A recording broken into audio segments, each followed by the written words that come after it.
வணக்கம் நேயர்களே, அனைவருக்கும் இனிய பொங்கல் நல்வாழ்த்துக்கள். விஎல்ஸ் நரேஷன் சேனல்ல இன்னைக்கு நம்ம பார்க்க போறது மஞ்சுளா ரமேஷ் அவர்கள் எழுதிய ஆதர்ச தம்பதிகள் சிறுகதை. கதைக்குள்ள போலாமா? தோட்டத்து செடி மலர்ந்த ரோஜா பூக்களை பார்த்து கொண்டிருந்தாள் அனு.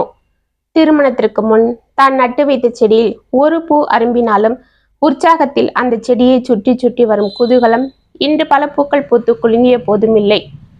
அதை உணர்ந்தாள். தன்னுடைய உலகம் என்று நினைத்து மகிழ்ந்து வளர்ந்த வீடு கூட திருமணத்திற்கு பின்னர் அம்மா வீடு, பிறந்த வீடு என்ற அடைமொழி அளிக்கப்பட்டு வருகிறது.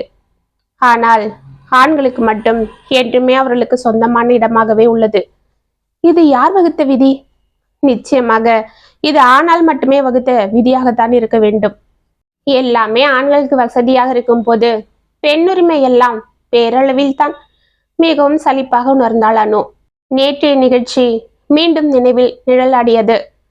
கல்யாணம் முடிந்து 6 மாதத்திற்கு பிறகு முதன்முறையாக ஏற்பட்ட வாக்குவாதம்.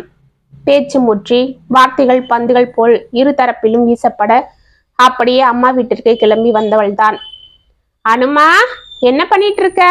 உன்னோட ரோஜா கிட்ட எல்லாம் நல விசாரிச்சிட்டு இருக்கியா? அம்மாவின் குரலால் கலைந்தாள் அனு. இல்லம்மா, சும்மாதான் உட்காந்துட்டு இருக்கேன். அனுவின் பக்கத்தில் அமர்ந்தாள் பத்மா. மகளின் கைகளை பற்றியபடி பேசினாள். ஏன் என்னவோ போல இருக்க அனு? அம்மா கிட்ட சொல்லக்கூடாதா? உடம்பு ஏதாவது முடியலையம்மா? உடம்புக்கெல்லாம் ஒன்றும் இல்லைம்மா, மனசுதான் சரியில்லை, சொன்ன மகளை தீர்க்கமாக பார்த்தாள் பத்மா. ஏம்மா, என்ன அப்படி பார்க்குற? என் மேலே எந்த தப்பும் இல்லைம்மா. கல்யாணம் ஆகி இத்தனை நாள் வரைக்கும் நான் உன்கிட்ட ஏதாவது சொல்லியிருப்பேனா? நேற்று தான் ஃபர்ஸ்ட் டைமா அவருடைய கோபத்தை பார்த்தேன். அந்த அதிர்ச்சியிலிருந்து இன்னும் நான் மீளாமதாமா இருக்கேன். மௌனமாக அனு சொல்வதை கேட்டு கொண்டிருந்த பத்மா லேசாக சிரித்தாள். அனுமா, சண்டை போடாத புருஷன் பொண்டாட்டியே கிடையாதுடா. அம்மாவை மறுத்து பேசினாள் அனு.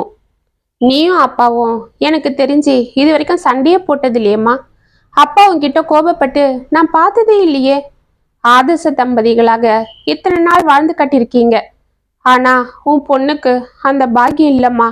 கண்களில் நீர் தழும்ப பேசும் தன் மகளை தன்னோடு சாய்த்தபடி மென்மையாக கூறுகிறாள் பத்மா.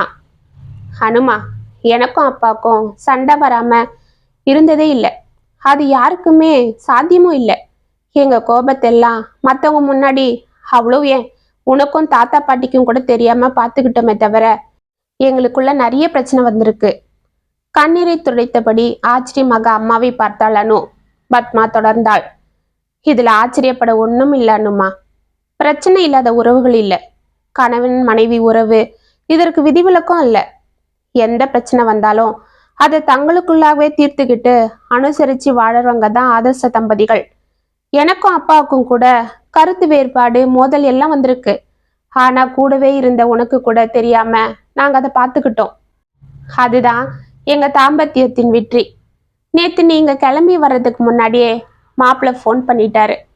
அனு அங்கதான் புறப்பட்டு வந்திருக்கா, நான் 2 நாள் கழிச்சு வந்து கூட்டிட்டு போறேன்னு சொன்னாரு. நாங்களும் இதை சாதாரணமா தான் நினைச்சோம். ஆனா உன் முகம் சாதாரணமா இல்லை, ஏதோ நடந்திருக்குன்னு தோணுச்சு. உன்கிட்ட அதை பத்தி கேட்டு சங்கடப்படுத்தாம நீயே தனிச்சு யோசிச்சா ஒரு தெளிவு கிடைக்குன்னு நினைச்சுதான் அப்படியே அமைதியா இருந்துட்டோம்.